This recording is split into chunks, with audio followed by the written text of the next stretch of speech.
ശ്രദ്ധപ്പെട്ട ഘട്ടത്തിൽ തന്നെ ഡ്യൂട്ടിയിൽ തുടർച്ചയായി ആ സെക്ഷണൽ ഡ്യൂട്ടിയിൽ കഴിഞ്ഞ ഒരാഴ്ചക്കാലമായി ഉണ്ടായിരുന്ന മുഴുവൻ ആളുകളെയും പിരിച്ചുവിട്ട് നടപടി സ്വീകരിക്കുകയും പോലീസിലേക്കും മറ്റ് ബന്ധപ്പെട്ട സ്ഥലങ്ങളിലേക്കും അറിയിക്കുകയാണ് ചെയ്തിട്ടുള്ളത്. ഈ കുട്ടിയുടെ ഞാൻ പറഞ്ഞല്ലോ, ഈ കുട്ടിയുമായി ബന്ധപ്പെട്ട ബട്ടക്സിൽ നുള്ളിയ മുറിപ്പാട് കണ്ടിട്ടാണ് നടപടിയിലേക്ക് പോയത്. അപ്പോൾ ഒരു ചെറുതുപോലും അംഗീകരിക്കാൻ ഞങ്ങൾ തയ്യാറല്ല എന്നുള്ളത് കൊണ്ടാണ് ശക്തമായ നടപടിയിലേക്ക്, അത് ഇവിടെ നടപടിയെടുത്ത് ഇവിടെ ഒതുക്കാനല്ല ഞങ്ങൾ തീരുമാനിച്ചത്, മറിച്ച് നിയമപരമായ നടപടി സ്വീകരിക്കാനാണ് ഞങ്ങൾ തീരുമാനിച്ചത്. ആ ഒരാഴ്ചക്കാലം ഇവിടെ ഡ്യൂട്ടിയിലുണ്ടായിരുന്ന, ആ സെക്ഷനിൽ ഡ്യൂട്ടിയിലുണ്ടായിരുന്ന മുഴുവൻ ആളുകളെയും പിരിച്ചുവിടുകയാണ് ചെയ്തത്. അവരുടെ ഭാഗത്തു നിന്ന് എന്തെങ്കിലും വീഴ്ച ഉണ്ടായിട്ടുണ്ടോ എന്ന് പരിശോധിക്കാനും പോലീസ് നടപടിയിലേക്ക് പോകാൻ വേണ്ടിയിട്ടാണ്. അപ്പോൾ അതിൽ നിന്നാണ് പോലീസ് പരിശോധന നടത്തിയിട്ടുള്ളത്. കഴിഞ്ഞ 20 മാസത്തിനിടയിൽ 4 തവണയാണ് ഇവർക്ക് വേണ്ടി പരിശീലനം നൽകിയത്.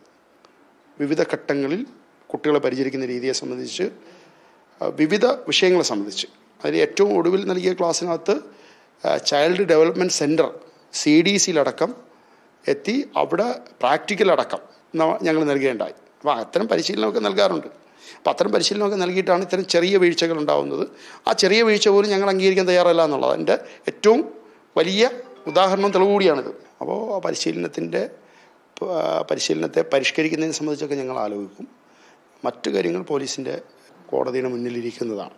അപ്പോൾ നിയമത്തിൻ്റെ ഒരു ചെറിയ പഴുത് പോലും ഇവർക്ക് രക്ഷപ്പെടാൻ കാരണമാകരുത്. അപ്പോൾ ഇവിടെ ഞാൻ എന്തെങ്കിലും മാധ്യമങ്ങളോട് പറയുമ്പോൾ സ്വാഭാവികവും ആ പഴുത് അവർക്ക് രക്ഷപ്പെടാനൊരു കാരണമാകരുത്.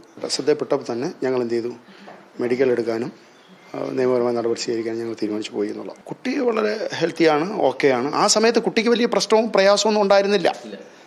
ഈ ഞങ്ങളെ ശ്രദ്ധയിൽ വരുന്ന സമയത്ത് കുട്ടി എന്തെങ്കിലും പ്രയാസത്തിൻ്റെ ഭാഗമായിട്ടല്ല ഞങ്ങളെ ശ്രദ്ധയിൽ വന്നത്. ഞാൻ പറഞ്ഞല്ലോ, നഖത്തിൻ്റെ മുറിപ്പാടാണ് ഞങ്ങളെ ശ്രദ്ധയിൽ വരുന്നത്. അപ്പോൾ കുട്ടി എന്തെങ്കിലും പ്രയാസം അനുഭവിച്ചല്ല ഞങ്ങളെ ശ്രദ്ധയിൽ വരുന്നത്.